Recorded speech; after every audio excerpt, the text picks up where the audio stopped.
Dear students, Assalamu alaikum. I'm your teacher from the Reader School, Hafzabad. Class 9 आज हम नज़म पढ़ेंगे और उसकी तशरीह पढ़ेंगे पेवस्ता रह शजर से उम्मीद बहार रख। अल्लामा मोहम्मद इकबाल उम्मत मुसलमा के नाम एक अहम इस्ताराती पैगाम दे रहे हैं कि उम्मत मुसलमा के जवानों शजर इस्लाम के साथ पेवस्ता रहो और अच्छे दिनों के उम्मीदवार रहो। वो मिसाल देकर समझाते हैं कि जिस तरह कोई शाख दरख्त से कट जाए तो वो दोबारा हरी नहीं हो सकती, उस पर हमेशा के लिए खज़ां छा जाती है और कभी भी बरगोबार से नहीं भरती। तेरे गुलिस्तान में खज़ां कैसे आएगी क्योंकि तेरा दामन फूल के जर्द दानों से खाली हो गया है। तेरे परिंदे तेरे अंदर छुपकर अल्लाह की हम्दो सना क्यों नहीं करते? तू कटी हुई शाख से सबक क्यों हासिल नहीं करता? तुझे अपने शजर के साथ जुड़े रहना होगा और दिल को उम्मीद बहार से भरपूर रखना होगा। इस नज़म के शायर हैं शायर अल्लामा मोहम्मद इकबाल, जो हमारे कौमी शायर हैं। शायर इस्लाम हकीम उल उम्मत डॉक्टर अल्लामा मोहम्मद इकबाल 9 नवंबर 1877 को सियालकोट के एक मजहबी घराने में शेख नूर मोहम्मद के घर पैदा हुए। उस वक़्त में इस दीदावर की पैदाइश हुई जिसमें जहालत की तारीकी ज़ोरों पर थी और मुसलमानों की हालत एक सवालिया निशान थी। हर तरफ जमूद तारी था। इस अजीम मुफक्कर ने कौम को दावते फ़िक्र अमल की तरफ राग़ब किया। ये इकबाल की शायरी का अतिया ही था कि बरसगीर के मुसलमानों ने 200 साल पुरानी जंजीरें जो मुसलमानों की ग़ुलामी पर दलालत करती थी, वो ग़ुलामी का ज़ेवर मुसलमानों ने उतार फेंका। इस शायर बेमिसाल ने अपनी शायराना क़ुव्वत को महबूब के लबो रुख़सार पर ज़ाया नहीं किया, बल्कि हकीकत का तर्जुमान बनते हुए कौम को फलाह का रास्ता दिखाया। औरों का है क़याम और मेरा क़याम और है, इश्क़ दर्दमंद का तर्ज़े कलाम और है। इकबाल ने पुरानी रवायात और कहना इक़दार के ख़िलाफ़ जंग भी की और रोशन मुस्तक़बिल के ख्वाब भी देखे। मशहूर नज़्मों में से मर्द मोमिन, खुदी बेखुदी, शाहीन, अक्ल व इश्क ज़्यादा अहम हैं। इसरार खुदी, रमूज़े बेखुदी, क़याम मशरिक़, बांगे दरा, ज़बूर अजम, जावेदनामा, बाले जिब्रील, ज़रबे कलीम, अरमग़ान हिजाज़, इल्मुल इक़्तिसाद और तश्कील जदीद इलाहियात इस्लामिया आपकी मशहूर तसानीफ़ है। आपने 21 अप्रैल 1938 में वफ़ात पाई। नज़्म की तशरीह पढ़ेंगे। पेवस्ता रह शजर से उम्मीद बहार रख। डाली गई जो फसले ख़िज़ां में शजर से टूट, मुमकिन नहीं हरी हो सहाबे बहार से। डाली टहनी, फसले ख़िज़ां, ख़िज़ां का मौसम, शजर दरख्त, हरी हो सब्ज़ हो सहाबे बहार से। सहाब बादिल, बहार के बादिल से। शायर का नाम लिखेंगे, नज़म का उन्वान लिखेंगे, इसका मफ़हूम मैं पढ़ूंगी। जो शाख ख़ज़ां के मौसम में दरख्त से टूट जाए, मौसम बहार के बादल में भी उसका दोबारा हरा होना मुमकिन नहीं है। तशरीह अल्लामा मोहम्मद इकबाल शेर के पहले मिसरा में डाली और शजर के इस्तारे इस्तेमाल कर रहे हैं जिनका ज़ाहरी मतलब शाख और दरख्त का है, लेकिन इकबाल की इससे मुराद मुसलमान और उम्मत मुसलमा है। अल्लामा इकबाल ये कह रहे हैं कि दुनिया के दस्तूर के मुताबिक जो शाख ख़िज़ां के मौसम में दरख्त से काट दी जाए तो इस दरख्त के साथ इसका कोई ताल्लुक बाकी नहीं रहता। वो शाख कभी हरी नहीं हो सकती, चाहे इस पर मौसम बहार में कितनी ही बारिशें क्यों ना बरस जाएं, क्योंकि बारिश से फ़ायदा उठाने के लिए शाख का दरख्त के साथ होना ज़रूरी है। शायर हकीकत में ये समझाना चाहते हैं कि मुसलमान भी अल्लाह की रहमत से सिर्फ उस वक्त ही फ़ायदा उठा सकते हैं जब तक वो उम्मत मुसलमा के साथ मुंसलिक हैं, क्योंकि नबी करीम सल्लल्लाहु अलैहि वसल्लम का फरमान है, मुसलमान एक आदमी की तरह है, अगर इसकी आँख बीमार होती है तो सारा जिस्म बीमार हो जाता है, और अगर इसका सर बीमार होता है तो सारा जिस्म बीमार हो जाता है। दरअसल कायनात में हर चीज़ का वजूद उस वक्त तक बरकरार है जब तक इसके अज्जा आपस में मुनज़्ज़म हैं। اسی طرح قوموں کی ترقی کا راز اتحاد اور اتفاق میں پوشیدہ ہے۔ جس قوم کے افراد آپس میں انتشار کا شکار ہوں گے وہ زمانے میں کبھی ترقی نہیں کر سکتے۔ زیر طلب تشریح کے ذریعے علامہ اقبال ایک خفیہ پیغام دے رہے ہیں کہ ہمیں امت مسلمہ کے ساتھ اپنے تعلقات مضبوط سے مضبوط تر بنانا ہوں گے اور تمام عالم اسلام کو ناقابل تسخیر بنانا ہوگا۔ یہ اسی صورت میں ممکن ہے کہ جب امت کے تمام افراد شجر اسلام کے ساتھ پیوستہ ہو جائیں گے۔ علامہ اقبال ملت اسلامیہ کے اتحاد کے سب سے بڑے داعی تھے، اس لیے انہوں نے فرمایا، ایک ہوں مسلم حرم کے پاسبانی کے لیے، نیل کے ساحل سے لے کر تاب خاک کاشغر۔ شعر نمبر 2، ہے لازوال عہد خزاں اس کے واسطے، لازوال جسے کبھی زوال نہ ہو، غیر فانی عہد خزاں پت جھڑ کا موسم، ہے لازوال عہد خزاں اس کے واسطے، کچھ واسطہ نہیں ہے اسے برگ و بار سے، برگ و بار پتے اور پھول۔ مفہوم سن لیں، وہ درخت جس کی ٹہنی جو اپنے اصل درخت سے جدا ہو اس پر ہمیشہ کے لیے سکوت مرگ طاری ہو گیا، اب اس پر پھل پھول کبھی نہیں آئیں گے۔ تشریح، وہ ٹہنی کبھی دوبارہ سرسبز نہیں ہو سکتی جو خزاں کی نظر ہو گئی ہو۔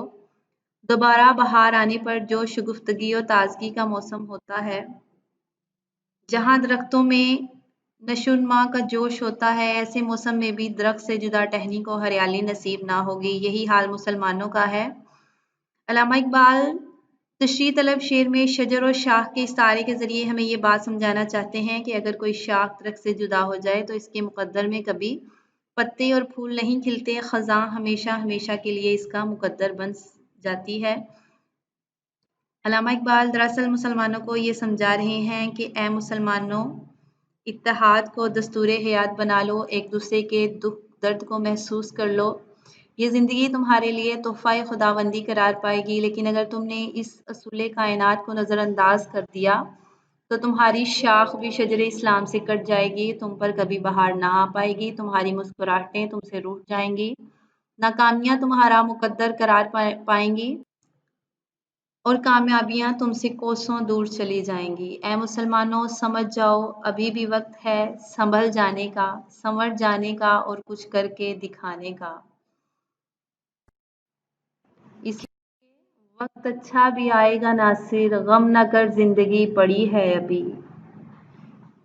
شعر نمبر 3، ہے تیرے گلستاں میں بھی فصل خزاں کا دور، خالی ہے جیب گل زر کامل عیار سے۔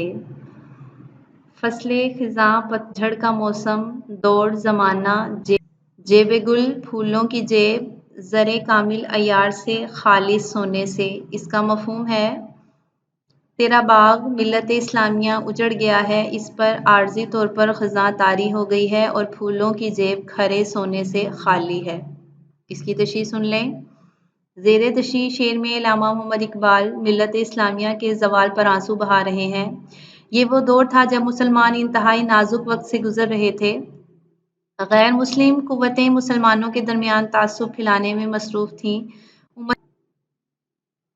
امت مسلمہ فرقہ پرستی کا شکار ہو چکی تھی اور اتحاد و اتفاق کا سبق بھول چکی تھی۔ ارشاد خداوندی ہے کہ تم سب مل کر اللہ کی رسی کو مضبوطی سے تھام لو اور تفرقہ نہ کرو۔ شاعر مشرق تشریح طلب شعر میں امت مسلمہ کے تمام افراد سے مخاطب ہیں کہ اے مسلمانوں، تمہارا گلشن، گلشن اسلام، فصل خزاں کا شکار کیوں ہو گیا ہے؟ اس میں خزاں کا قیام پریشانی کا باعث ہے، کیونکہ جب پھول مرجھا جاتے ہیں تو ان کے زرد دانے بھی گر جاتے ہیں۔ ایسی ہی صورتحال امت مسلمہ کو درپیش ہے۔ وہ کہتے ہیں کہ اے مسلمانوں، جب تمہارا دل ایمان کی دولت سے خالی ہوتا ہے تو تمہارے چہروں کی رونق چلی جاتی ہے، تمہارے وجود کے اندر کجی آ جاتی ہے، امید کی جگہ یاس اور حوصلے کی جگہ پست ہمتی لے لیتی ہے، تو ناکامی اور نامرادی مقدر بن جاتی ہے۔ اقبال مزید فرماتے ہیں کہ اے مسلمان، تیرا دامن امن سے خالی ہے، تم تقریر کے فنکار ہو مگر عمل کے شاہکار کب بنو گے؟ تمہارے پاس مفروضے تو بہت ہیں مگر تجربے کب کرو گے؟ گفتار کے غازی بننا تمہارا پسندیدہ مشغلہ تو ہے مگر کردار کی چکی میں کب پسو گے؟ आबा व अजदाद के तारीखी कारनामे तुम्हारी गुफ्तगू का मरकज़ तो होते हैं, लेकिन इस सुनहरी तारीख का हिस्सा कब बनोगे? क्योंकि फ़िक्र किसी वक्त भी मिट सकती है, मगर अमल तारीख के औराक पर सब्त हो जाता है। अल्लामा इकबाल अपने शानदार माजी को फिर से पा लेने के ख्वाहिशमंद हैं, जिनमें खुलफाए राशिदीन के दौर की पूरी रौनक नज़र आए। आज मगरबी क़ुव्वतें मुसलमानों की तहज़ीब को मस्मार करने में अपना पूरा ज़ोर सर्फ कर रही हैं, इसलिए इस बात की अशद ज़रूरत है कि मुसलमानों को बिखरने से बचा लिया जाए। शेर नंबर 4। जो नग़मा ज़न थे खलवते और आँख में तयूर, रुखसत हुए तेरे शजरे सायादार से। जो नग़मा ज़न थे, गीत गाने वाले थे, खलवते और आँख, पत्तों के पीछे, तयूर तायर परिंदे की जमा, शजरे सायादार सायादार दरख्त से। इसका मफ़हूम सुन लें। जो परिंदे सायादार दरख्तों में बैठकर गीत गाते थे, वो उड़कर चले गए हैं। तशरीह शायर मशरिक़ तशरीह तलब शेर में कहते हैं कि जब बाग में मौसम बहार होता है तो शाखें सरसब्ज़ और फलों से लदी होती हैं, परिंदे खूब आते हैं, खूब चहचहाते हैं, अल्लाह ताला की हम्दो सना के नगमे गाते हैं, दरख्तों के घने पत्तों में छुपकर अल्लाह की इबादत करते हैं। वो शोर मचा मचा कर दूसरी मखलूक को ये पैगाम देते हैं कि ए गाफिलो उठ जाओ, अजानों से फ़िज़ाएं गूंज रही हैं, उठो मसाजिद का रुख करो और अपने ज़िम्मा सबसे अव्वलीन फ़र्ज़ अदा करो। अल्लामा इकबाल मज़ीद फरमाते हैं कि एक ज़माना था जब मुसलमान इल्म की दुनिया का मरकज़ करार पाते थे। दुनिया भर से इल्म के प्यासे अपनी प्यास बुझाने के लिए मुसलमानों के तालीमी इदारों का रुख करते थे और इन इदारों में इल्म की तक़सीम हुआ करती थी। लेकिन जब से मुसलमान इल्म से रूगर्दा हुए, इनका चमन वीरान हो गया, इनका लहलहाता बाग उजड़ गया है। इन इदारों में लोग इल्म के हसूल के लिए और नग़मा ख़्वानी के लिए नहीं आते। एक और जगह अल्लामा इकबाल फरमाते हैं, गंवा दी हमने जो इस्लाफ़ से मीरास पाई थी, सरैया से ज़मीं पर आसमां ने हमको दे मारा। अल्लामा इकबाल कह रहे हैं कि तुम अगर वही पुरानी बहारें वापस लाना चाहते हो, तो फिर अपने आप को शजरे इल्म से पेवस्ता करो। ये तुम्हारी ही गुमशुदा मीरास है और मीरास की हिफाजत करना हमारा दीनी और इखलाकी फ़र्ज़ भी है। तो आओ फिर संभलने का अहद करें और बाअमल मुसलमान बन जाएं। शेर नंबर 5। शाखे बुरीदा से सबक अंदोज़ हो के तू ना आशना है कायदा रोज़गार से। शाखे बुरीदा, कटी हुई शाख, सबक अंदोज़ होना, सबक हासिल करना, ना आशना, ना वाकिफ़, कायदा रोज़गार, ज़माने के दस्तूर, ज़माने के तौर तरीक़े। इसका मफ़हूम सुन लें। अगर तू ज़माने के कानून से नावाकिफ़ है तो कटी हुई शाख से इबरत हासिल कर। तशरीह तलब शेर में अल्लामा इकबाल कहते हैं कि मिल्लत इस्लामिया की शान और इज़्ज़त इसी में है कि इनकी इज्तमाई शक्ल बाकी रहे। अगर इत्तेहाद व इत्तफ़ाक़ बरकरार ना रहा तो तन्हाई और ज़िल्लत इनका मुक़द्दर ठहरेगा। और फिर इस रुसवाई की वजह वो खुद फरमाते हैं, वो ज़माने में मुअज़्ज़ज़ थे मुसलमान होकर और तुम ख़ार हुए तारके कुरान होकर। शायर मशरिक़ मुसलमानों को नसीहत कर रहे हैं कि ऐ मुसलमानों, तुम्हें कटी हुई शाख से सबक हासिल करना चाहिए, क्योंकि जो शाख दरख्त से कट जाए वो कभी हरी नहीं हो सकती। ये आफाकी असूल कायनात की हर चीज़ पर लागू होता है। ये आफाकी असूल कायनात की हर चीज़ पर लागू होता है।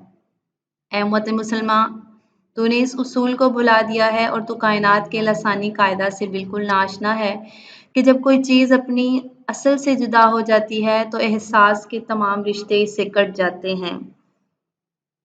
जैसे हमारा पूरा जिस्म आपस में मरबूत है, अगर एक उंगली कट कर अलग हो जाए तो पूरे जिस्म में दर्द महसूस होता है, जबकि कटी हुई उंगली तमाम एहसासात से महरूम हो जाती है। अल्लामा इकबाल मुसलमानों को समझा रहे हैं कि ऐ मुसलमानों, दीन इस्लाम को हमें शजरे इस्लाम और मुख्तलिफ ममालिक को इसकी शाखें समझना चाहिए।